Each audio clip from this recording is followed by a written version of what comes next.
Assalamualaikum warahmatullahi wabarakatuh. Sahabat Pak D bercerita, sebelum kisah ini dimulai, mari bersama-sama kita kirimkan sholawat untuk junjungan kita, Nabi Muhammad Shallallahu Alaihi Wasallam. Semoga setiap sholawat yang kita ucapkan menjadi cahaya yang menuntun langkah kita menuju keberkahan hidup. Jangan lupa untuk dukung terus channel Pak D bercerita dengan cara like, share, dan subscribe, agar kisah penuh hikmah seperti ini bisa terus hadir menemani malam-malam penuh makna. Namaku Rani, seorang gadis muda yang lahir di sebuah desa kecil di Klaten, Jawa Tengah. Hidupku sederhana, tapi penuh kasih. Ayahku seorang tukang becak yang setiap hari mengayuh dari pagi hingga sore demi menghidupi kami. Ibuku berjualan sayur keliling dengan sepeda ontel tua, menempuh jalan yang sama setiap hari dengan harapan bisa membawa pulang sedikit rezeki untuk makan malam. Sejak kecil aku tahu hidup kami tidak mudah, tapi aku selalu percaya bahwa selama kita berusaha dan bersyukur, Allah pasti memberi jalan. Hari-hari di desa terasa damai, namun di balik senyum yang kubawa setiap pagi, ada kegelisahan yang tak bisa kusembunyikan. Aku sering melihat ayah pulang dengan wajah lelah, kadang tanpa uang sama sekali karena penumpang sepi. Sementara ibu tetap tersenyum walau tahu uang belanja hari itu tidak cukup untuk membeli beras. Dalam sujud malamku, aku sering memanjatkan doa kepada Allah agar diberi kekuatan dan jalan untuk membahagiakan mereka.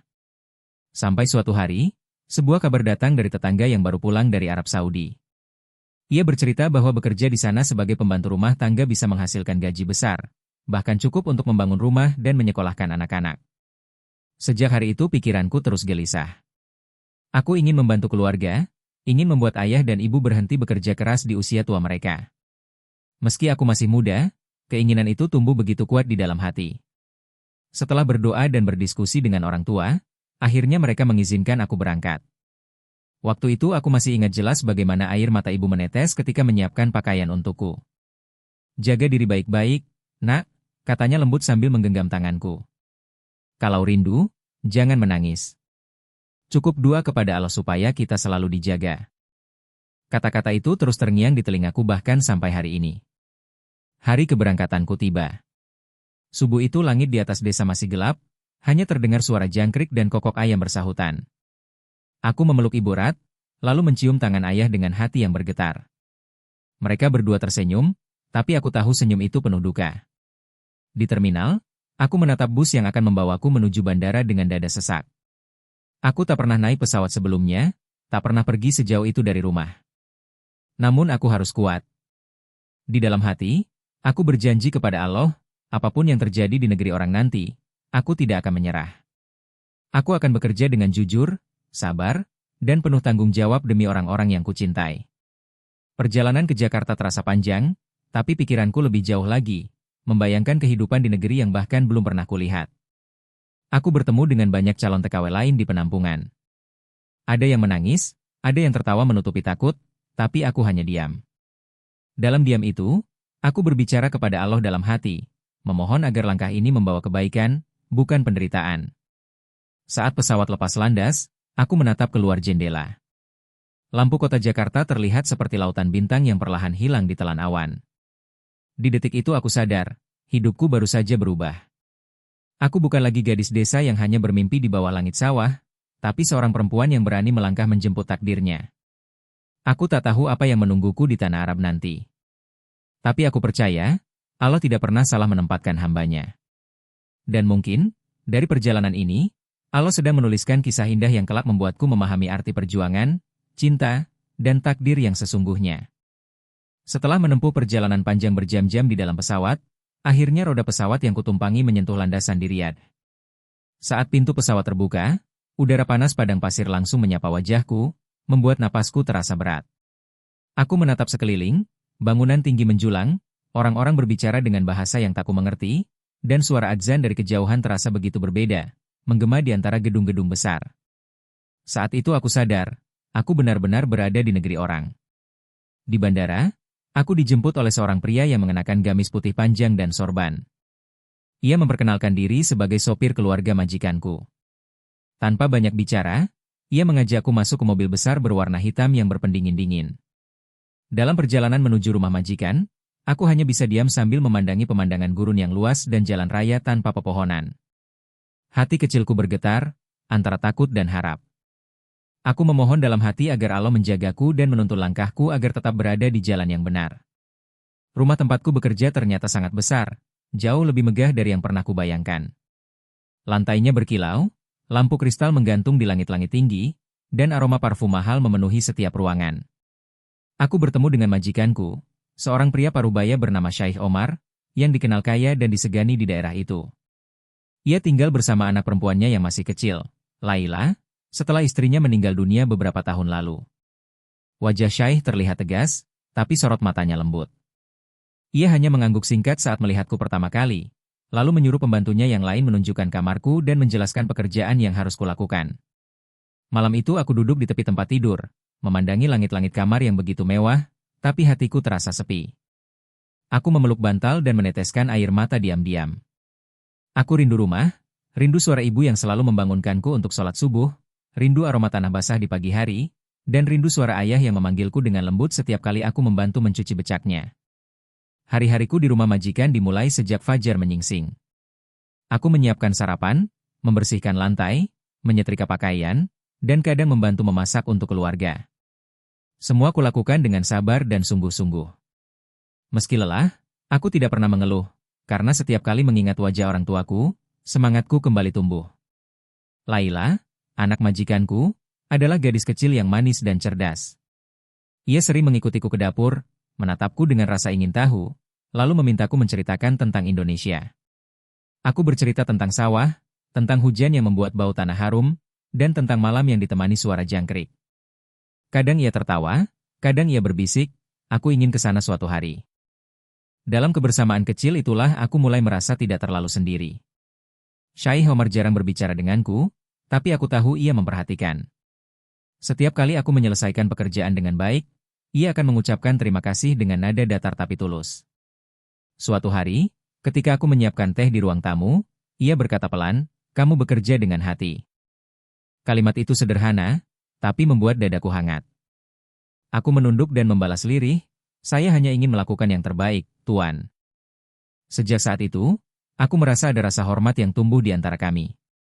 Tidak seperti hubungan majikan dan pekerja pada umumnya, tapi lebih seperti dua orang yang saling memahami dalam diam.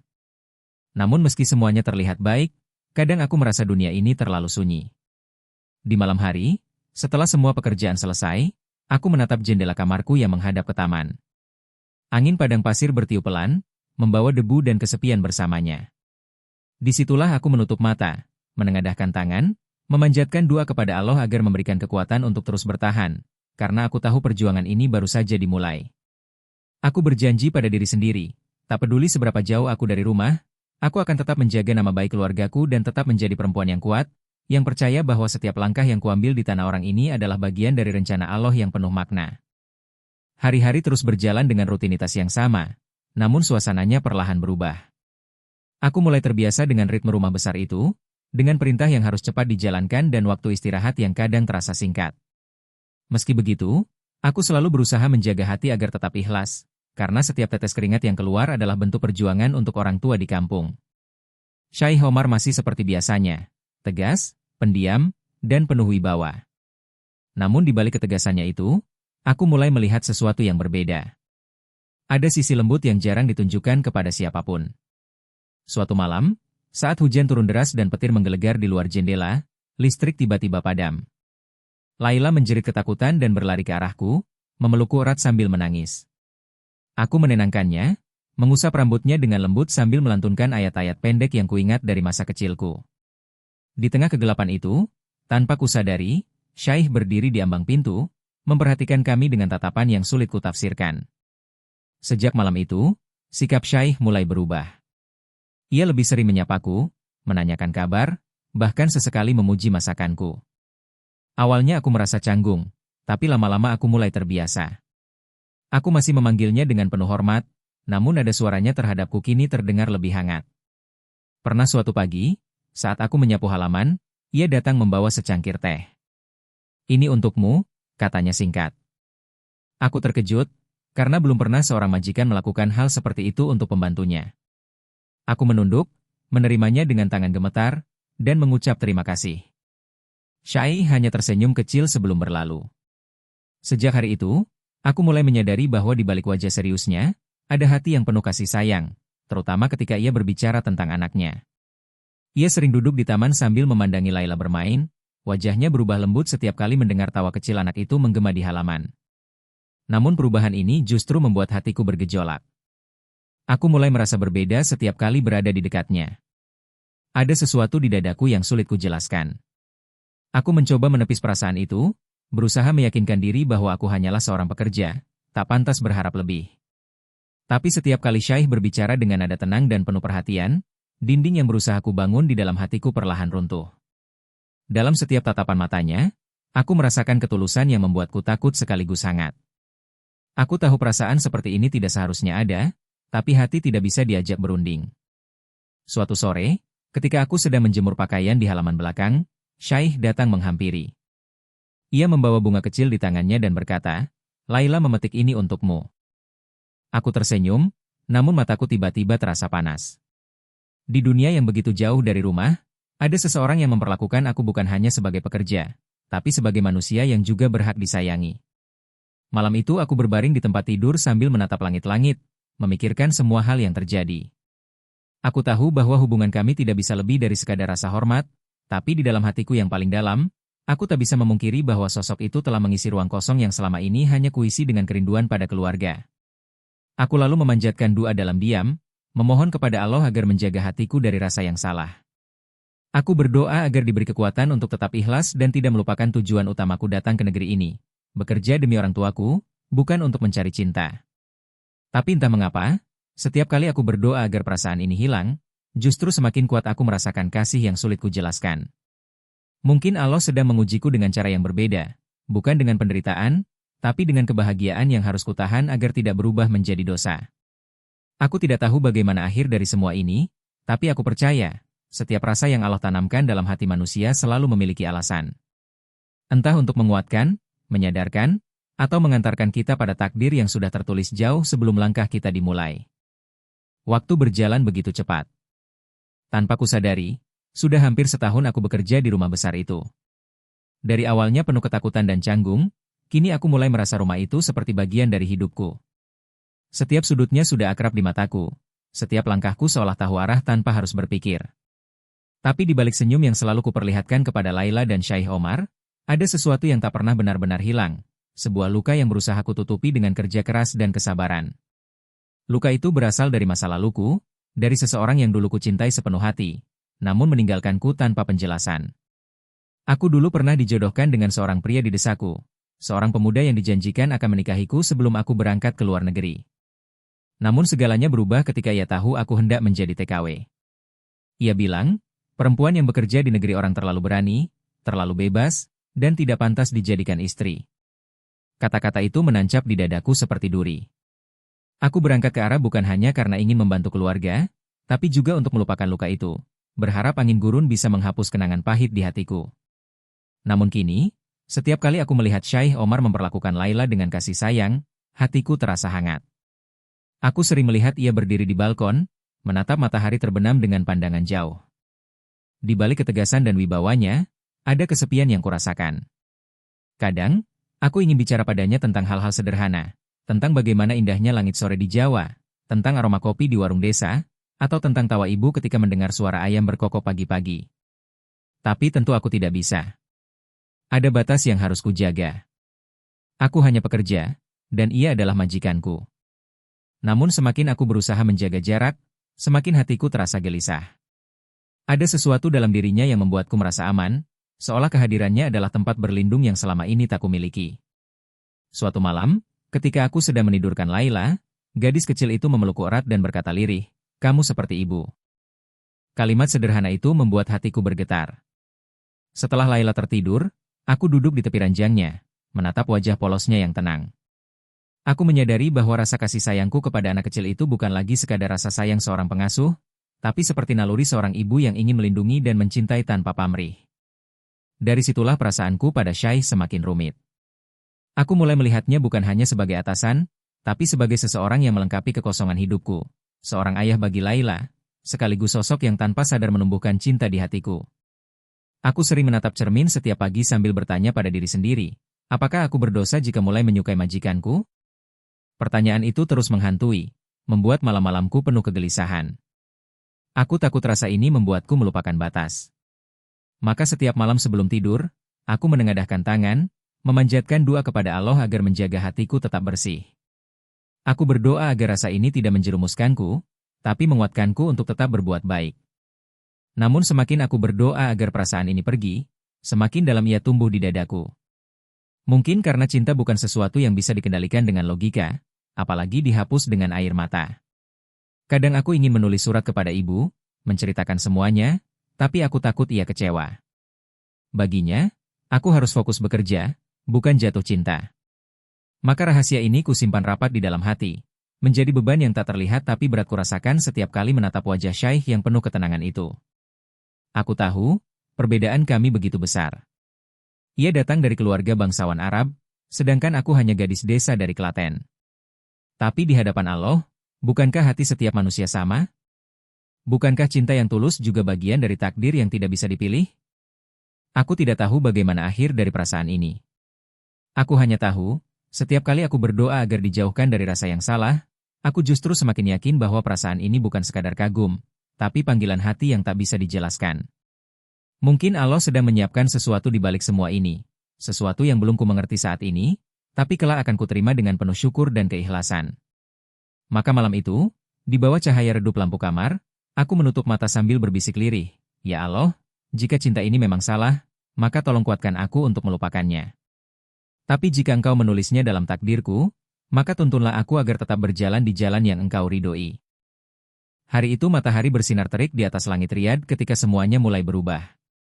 Suasana rumah yang biasanya tenang mendadak terasa tegang dan penuh bisik-bisik.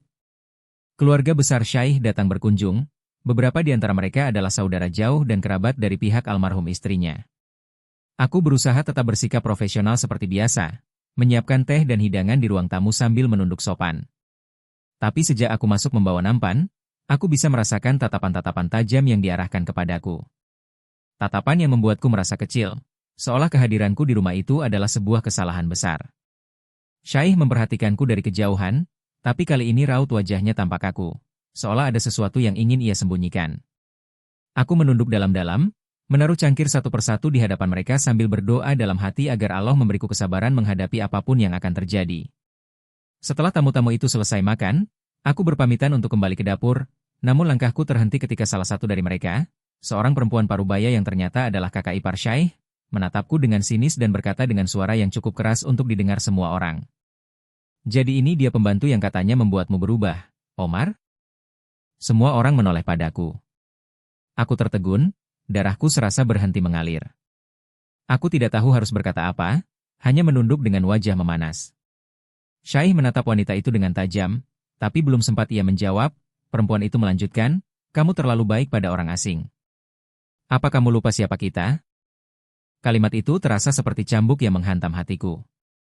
Aku ingin menjelaskan bahwa aku tak pernah bermaksud apa-apa, aku hanya bekerja dengan tulus, tapi lidahku keluh. Air mata menetes perlahan tanpa bisa kutahan.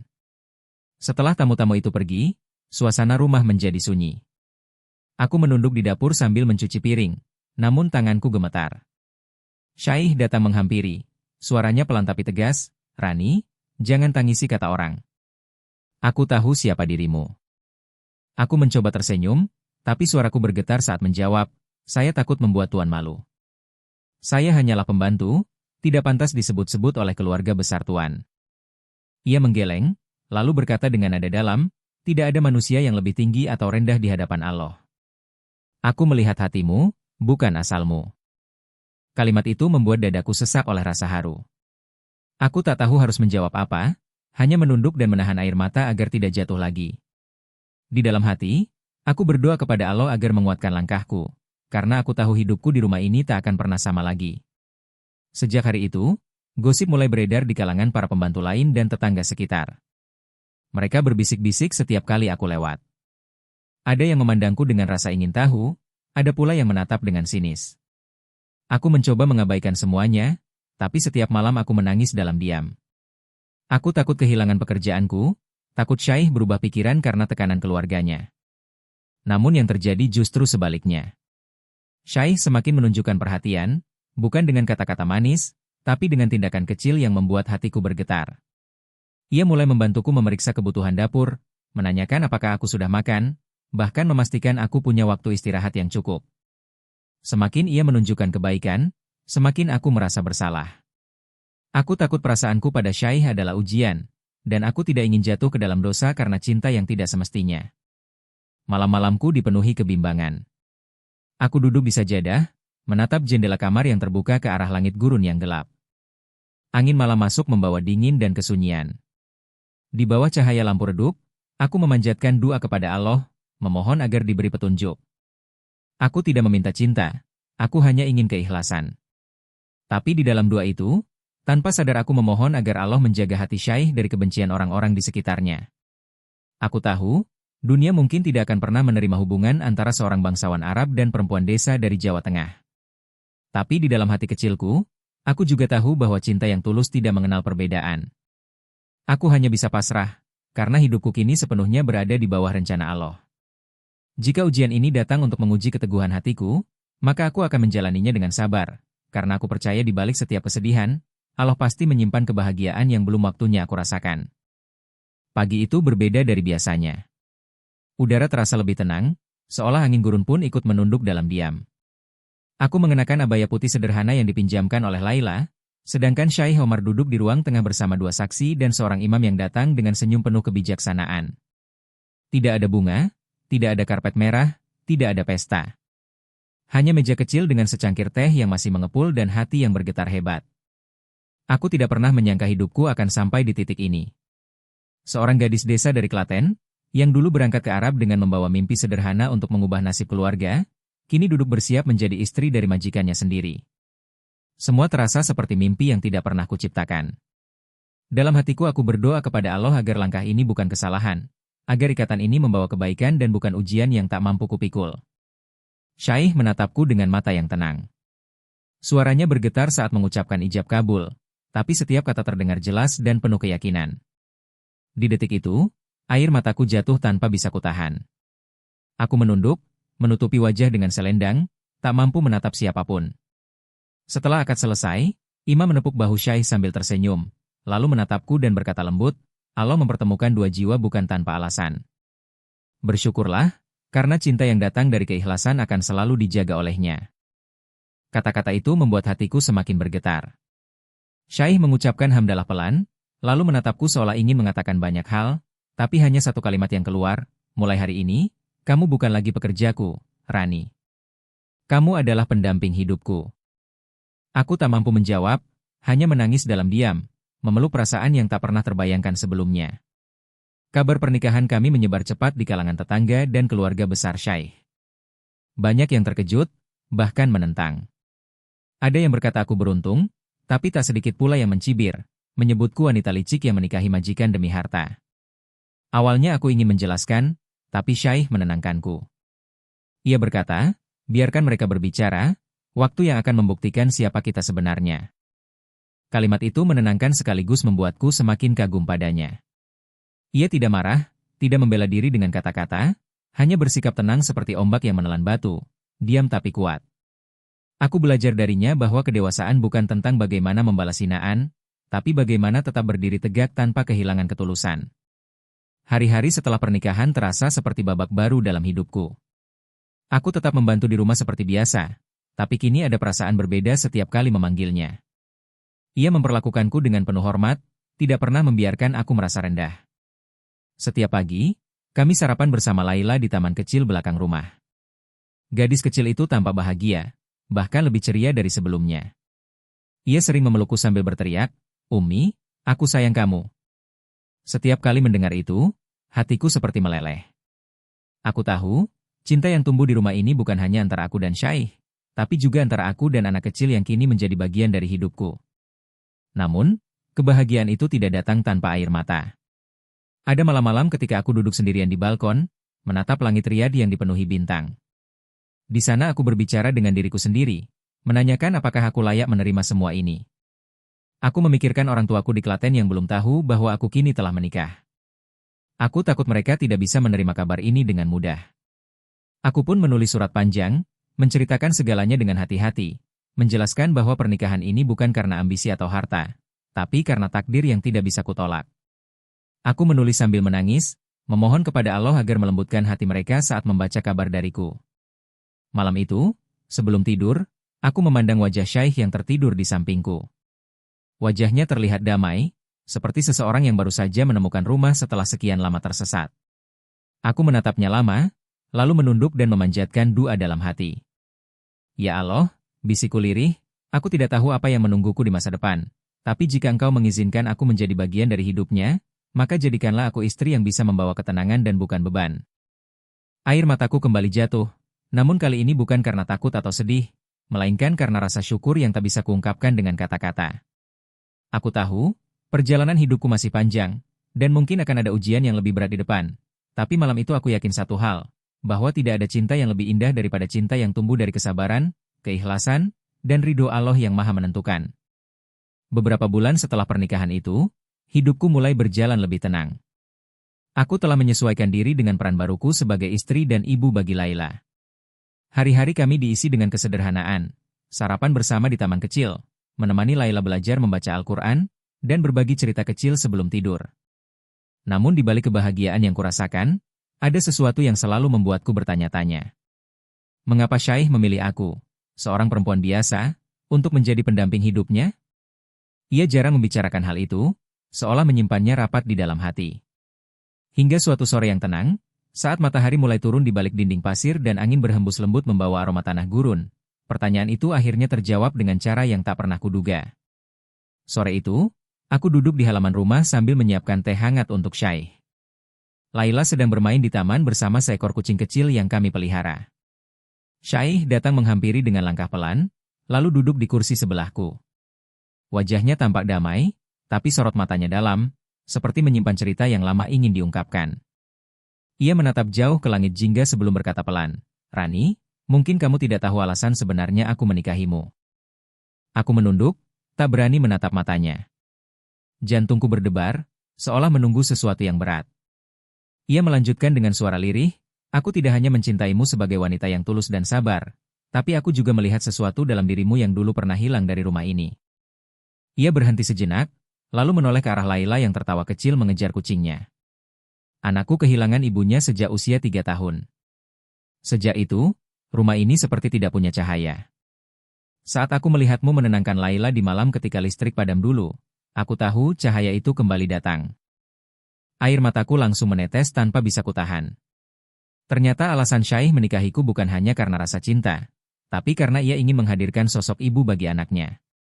Dalam hatiku muncul perasaan haru yang sulit diungkapkan. Ia kemudian melanjutkan, "Aku tahu banyak orang akan menganggapku gila karena menikahi perempuan sederhana sepertimu. Tapi bagiku, kamu bukan sekadar pembantu. Kamu adalah perempuan yang membawa kedamaian ke dalam rumahku.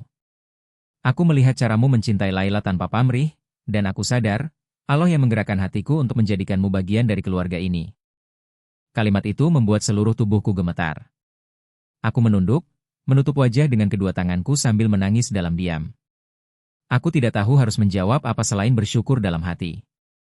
Malamnya, setelah semuanya tertidur, aku duduk di sajadah sendirian.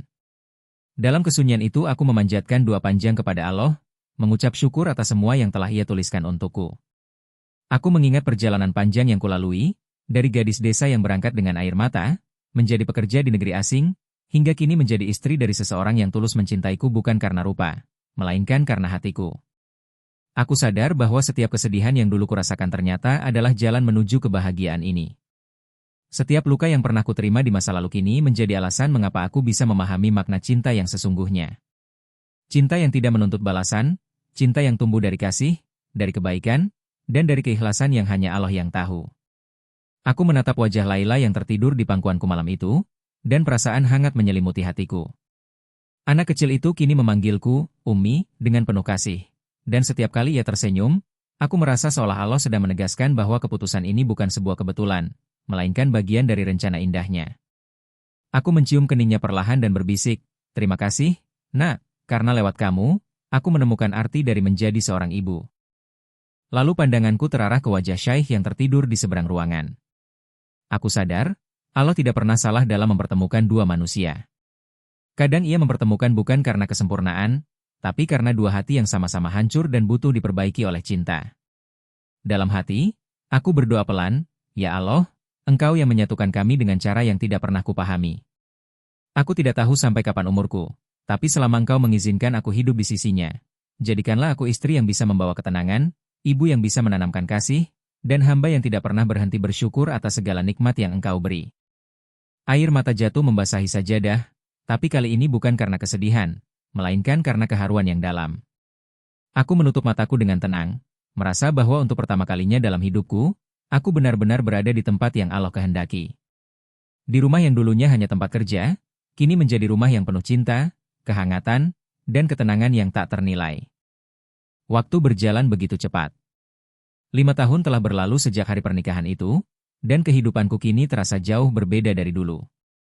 Aku tak lagi hanya seorang TKW yang bekerja di rumah orang, melainkan seorang istri dan ibu yang menemukan makna hidup dalam kesederhanaan dan kasih sayang. Namun di tengah kebahagiaan yang tenang itu, ada rindu yang tak pernah padam, rindu kepada tanah kelahiranku, kepada orang tuaku yang selalu kuingat dalam setiap sujud malamku. Setiap kali melihat Laila bermain di halaman rumah dengan tawa riangnya, aku sering teringat masa kecilku di desa Klaten, ketika aku berlari di antara sawah dan memungut bunga liar bersama teman-teman. Maka suatu hari, aku memberanikan diri untuk berbicara kepada Syaikh. Dengan suara lembut aku berkata, "Tuan, sudah lama aku ingin pulang ke Indonesia, menemui ayah dan ibu. Aku ingin memperkenalkanmu kepada mereka." Ia menatapku dengan senyum yang tenang, lalu mengangguk tanpa banyak bicara. "Kita akan pulang bersama," katanya singkat. Dan saat mendengar itu, hatiku langsung bergetar. Perjalanan pulang ke Indonesia menjadi momen yang tak akan pernah kulupakan seumur hidup. Ketika pesawat mulai menurunkan ketinggian, dan daratan hijau Jawa mulai terlihat di bawah sana, air mataku menetes tanpa bisa kutahan. Aku memegang tangan Laila yang duduk di sampingku sambil berbisik, "Itulah tempat Umi dilahirkan, Nak." Tanah yang penuh kenangan. Saat kami tiba di bandara, suasana ramai dan hiruk-pikuk menyambut kami. Aroma khas Indonesia, campuran udara lembab, wangi tanah, dan suara orang bercakap dalam bahasa yang begitu akrab, membuat dadaku sesak oleh haru. Aku seperti menemukan kembali bagian dari diriku yang dulu hilang. Sesampainya di desa, sambutan warga luar biasa hangat. Orang-orang berkumpul di halaman rumah orang tuaku, menatap kami dengan rasa penasaran dan kagum. Mereka mengenaliku, tapi juga terkejut melihatku datang dengan seorang pria Arab dan anak kecil di sampingku. Ibuku menangis memelukku begitu aku turun dari mobil. Pelukannya begitu erat, seolah takut aku akan pergi lagi. Ayah berdiri di sampingnya, menatapku dengan mata berkaca-kaca. "Anakku, akhirnya kamu pulang juga," katanya lirih.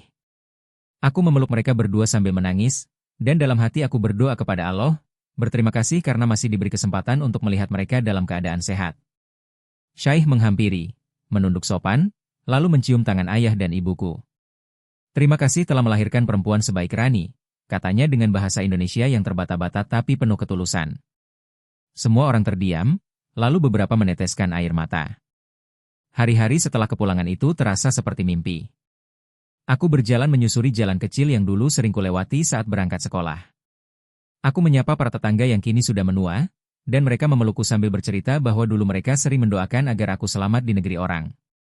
Aku merasa seolah Allah benar-benar mengabulkan semua doa yang dulu kuucapkan dalam tangis. Kini aku kembali bukan dengan tangan kosong, tapi membawa pengalaman, pelajaran, dan kehidupan baru yang penuh berkah. Syaikh bahkan membantu membangun rumah sederhana untuk orang tuaku, rumah yang dulu hanya terbuat dari kayu kini berdiri kokoh dengan tembok putih dan halaman kecil di depannya. Aku menangis saat pertama kali melihat ayah duduk di teras itu sambil tersenyum bangga. Beberapa bulan setelah kami tinggal di Indonesia, aku mulai merasakan panggilan hati untuk berbuat lebih. Aku melihat banyak gadis muda di desaku yang ingin menjadi TKW seperti dulu aku, tapi mereka tidak tahu bagaimana cara yang aman. Aku pun berbicara kepada Syaikh, dan dengan restunya aku mendirikan sebuah yayasan kecil untuk membantu para calon pekerja migran, memberi pelatihan dan bimbingan agar mereka berangkat dengan bekal yang cukup dan tidak tertipu oleh agen palsu. Aku ingin mereka tahu bahwa bekerja di luar negeri bukan hanya tentang uang, tapi tentang harga diri, kehormatan, dan keberanian menjaga iman di tempat yang jauh dari rumah. Aku ingin mereka memahami bahwa setiap langkah harus disertai dengan niat yang baik dan keikhlasan, karena hanya dengan itu Allah akan menjaga dari hal-hal buruk. Kini, setiap kali aku berdiri di depan para perempuan muda yang datang ke yayasan itu, aku selalu berkata dengan suara yang bergetar, "Aku dulu juga seperti kalian." Aku pergi dengan air mata, tapi pulang dengan cerita yang penuh makna. Jangan pernah takut bermimpi, tapi jangan juga lupa untuk berserah kepada Allah, karena hanya Dia yang tahu kemana langkah kita akan dibawa. Dan setiap kali mengucapkan itu, aku merasakan kehangatan mengalir di dadaku. Aku tahu hidupku telah berputar jauh dari titik awalnya, tapi semua yang kulalui bukanlah kebetulan.